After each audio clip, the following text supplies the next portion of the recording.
Puntahan natin mula po sa uy, malapit-lapit lang, diyan po sa lugar ng Sampaloc, Manila, sa lugar na uso ang double parking, 64 years old po, isang taxi driver at 5 po ang anak ni Tatay Pablo Gutierrez. Good morning, Tatay! Hi, Ma'am DJ Tatcha. Good morning po. At saka Sir Ted. Good morning po. Good morning po. Cha-cha na lang po ha, Tatay Pablo. Pwede ba kitang tawaging sige Tatay po. Pablo? Ay, pwede po. O sige, Tatay, ngayon nga po Opo. ba'y nasa kalsada po kayo at namamasada? Ay, Ma'am, sa totoo lang po, bumiyahe po ako ng alas 4 ng madaling araw. Hmm. Kaya lang para bang umiinit po. Nahihilo ko, umuwi po ako sa bahay. Nararamdaman niyo po yung init. Opo, Oo. kahit naka-aircon po ako. Oo. Kaya lang nararamdaman ko at saka yung hilo ko po, umuwi po ako sa bahay namin. Ito po bang... Kasi baka ano pa Baka ano mangyari? iba pa pong mangyari sa akin po. Dahil... Dali. Hindi ba kami nakaka-estorbo sa iyo? Baka ano? Ay, Ha? Sir Ted, hindi po. Hindi.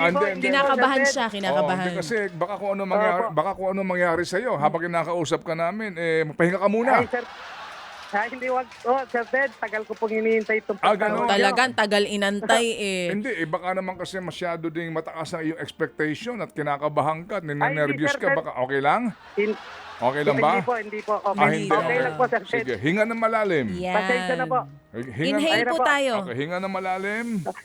Opo. Sige, okay. Sige, Chacha. Ayan. Siguraduhin mo Inhale, lang. exhale. Hindi, maayos na si tatay ngayon. Maganda nga yung ginawa niya sa mga driver din na nakatutok sa atin ngayon. Kasi nga po, ang heat index inaasahan po ngayong araw papalo sa 43 degrees Celsius. So kung tulad kayo ni tatay, medyo nakakaramdam po kayo ng init, hilo, maigi po, tama yung ginawa ninyo, Tatay Pablo, umuwi ng bahay.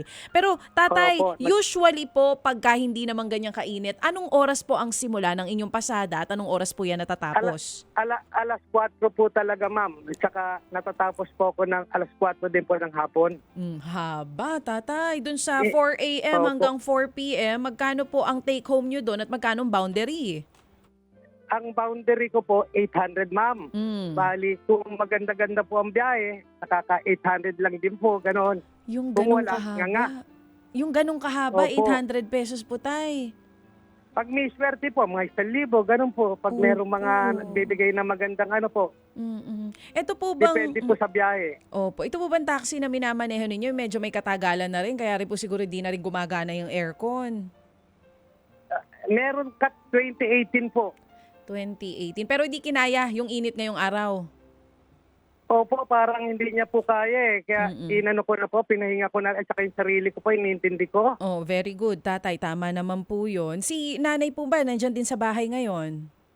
Ay, dito lang po ma'am sa bahay. Mm-mm. Bali siya lang po nag-aalaga at nag-asikaso ng mga anak namin. Opo, ilang taon po si nanay? Ano pong pangalan niya? Edita Rosendal po, 44 years old po. Oo, medyo malayo-layo po ang agwat ng inyong edad, ano? 20 years, Tatay Pablo. Mukhang ginamitan mo ng iyong yung driver sweet lover magic, itong si Nanay Editha. Hindi naman po ma'am, hindi naman po. Saan po kayo nagkakilala ni Nanay? Bali, nung nagtitinda rin po ako ng barbecue, tapos napadaan siya, Oo. tapos bumili, nakita niya, nasarapan, balik-balik na po sa akin. Tapos Sinasabi yun ko nga sa iyo, po, Bea. Nasa barbecue ang true love, mga kapatid. Dati po kayong barbecue vendor bago kayo nag-taxi driver. Opo, nagtitinda po ako ng barbecue nung po ako natanggal sa trabaho. Saan pong area yan at ano po muna yung pinanggalingan yung trabaho bago kayo nagtinda ng barbecue? Sa insurance company po ako, ma'am. Tapos Anong taon natanggal po po. yung barbecue? Sa mga 1998 po yata yun o 1997 po. Saang lugar yan, tatay? Sa may nanay ko po sa Santa Mesa.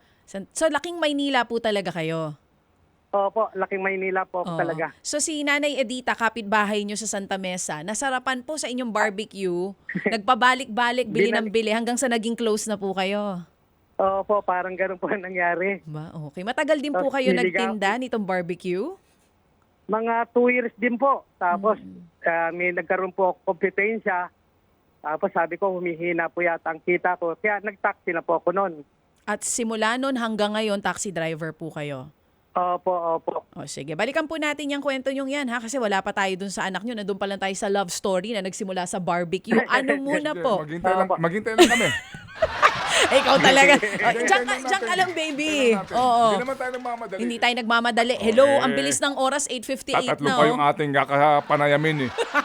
Magmamadali ka ba naman? Huwag kang Hindi, magmamadali. hindi. Ito muna si Importante itong buhay ni Tatay Ay, Pablo. sinabi mo pa. Tatay Pablo, ano po muna yung Bible Opo. verse na binigay po sa atin ni Pastor Jeff last Friday? Opo, Galacia 6:9. Kaya huwag tayong magsasawa sa paggawa ng mabuti dahil sa tamang panahon matatanggap natin ang ating gantimpala kung di tayo susuko. Amen. Amen. At Opo, amen Yun. po. Klarong-klaro yan. Self-explanatory. yes. At simula nga po nung 2022 na makinig kayo sa amin sa radyo, everyday nyo na rin po napapakinggan itong segment na ito. Ay, every morning po talaga, ma'am. Diyan ako nakatutok. Umpisa po doon sa ating ki Ma'am Ruth. Si Ma'am Ruth Cabal. Sige. Opo. Anong, Tapos tuloy-tuloy na po yun. anong frequency? 105.9 po. Dati, anong frequency to? 92.3 po. At dati, anong frequency kami? Ayun nga po, 92.3 po. Nililito mo siya. Alam niya ang kasagutan kahit nahilo siya sa init. Oo. Halatang listener talaga si tatay. So si Tatay si Tatay Pablo po ay may kinakasama, no? Opo. Opo. Hindi po ho kayo kasal, Tatay. Hindi po. Okay. Opo, hindi na ho namin questionin 'yon, ha. Wala ho tayong question doon, ano. Opo, ito pong inyong mga anak ay kay Nanay Edita po ito. Opo, nanay dito po. Opo. 5 ang inyo pong anak. Yes, sir. Opo. Ang panganay ilang taon? 18 po. Mhm. Tapos nandan po ng 16, 14, 12 at 9. Okay, so lahat ito nag-aaral. Opo, lahat po. Talagang hirap po. Paano po, ano ang trabaho ni nanay? Wala po. Sir Ted, dito lang po sa bahay, nag-aalaga rin po ng mga bata. Oo, kasi kinakailangan ng gabay nito. Doon sa 5 ninyong anak, Opo. ilan ang babae? Yung bunso ko po, yung 9 years old po. Isa lang ang babae. Opo, yung huling-huli po. Okay, saan nag-aaral itong mga to? Saan nag-aaral? Public school po, Sir Ted. Yung panganay ko dito sa Iris, yung first year college. Tapos yung pangalawa sa PCCR kasi may voucher po sila, Sir Ted. Okay, tama. Opo. Wala pong bayad, pamasahe lang po. Tapos yung tatlo, dito lang po walking distance sa bahay namin. Okay, sige po. So, sa inyo pong premyo na 2,000 piso, Tatay Pablo, saan niyo po balak gamitin? Opo. Sa totoo lang, Sir Ted, yung dapat maintenance pero hindi ko po muna, ibibili ko muna ng aming mga pagkain, saka mga pambawon, ganun po.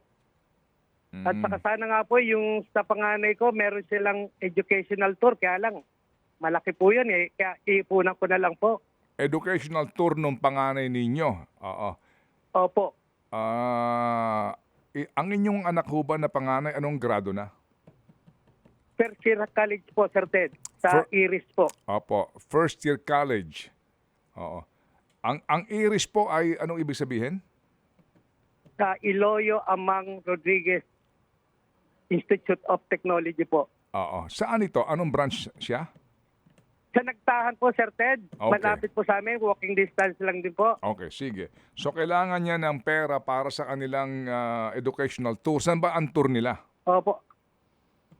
Hindi ko po alam, Sir Ted. Hindi po pero by October pa po yan. Matagal pa, sabi ko. Kaya pag-iipunan okay. po namin muna. Opo. Tsaka Kaya na. lang, na-stress din po yung anak ko, naawa sa akin. Ano po? Yung nga po, tapos nga itong isa ko, walang cellphone itong isa, yung nag-online po kasi twice a day lang po ang pasok niya. Wala pong cellphone, yung pangalawa ko po. Dito po sa PCCR. Bakit 2 beses lang ang pasok? Di nahihirapan yung bata sa... Ba't ganun po ang schedule? Hindi ko po alam, Sir Ted eh. Kaya nga ang pasok niya po, alas 12 ng tanghali hanggang alas 5 po. Bali 2 araw po yun. Tapos yung the rest na puro online po sila. O Kaya sige. pag ano po ko, nahihiram niya yung cellphone ko po. Okay. Sige po. So ganito ha, tatay. Papadalhan po namin kayo ng halagang 2,000 piso. Okay? Salamat, Sir Ted. Salamat Oo. po. Okay, okay. Sige, meron pa hong nagdagdag ng 500. So, bilhin nyo na po yung inyong maintenance, tatay, kasi mahirap nang pabayaan yan. Pag may nangyari sa inyo, Opo. lalo may problema yung mga At bata. meron naman po kung may nagbibigay naman po dito sa center pag dumadaan po ako. Mhm. Ang talagang priority ko, sir, po namin yung pagkain. Okay. Sige po, okay. Sige, so Tatay Pablo, sandali. Bukod dun sa 500, 2,500 ang binigay nung ayaw na magpabanggit kung sino Okay, siya. sige. So, Sige. para ang ipapadala na... Salamat po. Sandali lang po sandali lang Opo, double Sige ups, break, double ups. Okay, sandali lang po okay. Padadalhan namin kayo ng 2,500 galing po dito sa idinaan po kay Chacha. Okay? Yan po munang aming ipapadala sa inyo. Yan 2,500. Abangan po namin ang aming pong mga lambing, gaya po ng mga napapakinggan po ninyo, at muli ho kaming tatawag sa inyo, Tatay Pablo. Pwede ba yon? Pwede po, Sir Ted. Okay, sige. Pwede po. Sige po. So, Tatay Pablo, kayo po'y tatanggap ng 2,500 mula sa mga taong wala na po. Wala mga pangalan na po ito. Opo. Kung sino man po sila, ang Panginoon na po ang bahala sa kanila pong kadakilaan. Meantime po kami nagpapasalamat sa inyo for sharing at abangan po namin ang inyong mga prueba, okay? Sige po, Sir Ted. Maraming salamat po, Sir Ted. Salamat din sa iyo, God bless po. Tatay. God bless po. Opo, God bless po. Salamat din sa iyo, Tatay. Gusto namin makilala ang iyong buong pamilya. Salamat po na marami. Thank you. Yan si Tatay Pablo Gutierrez po ng Sampaloc, Manila. Abangan natin ang kanyang mga prueba at muli ho tayong tatawag. Ganun po tayo dito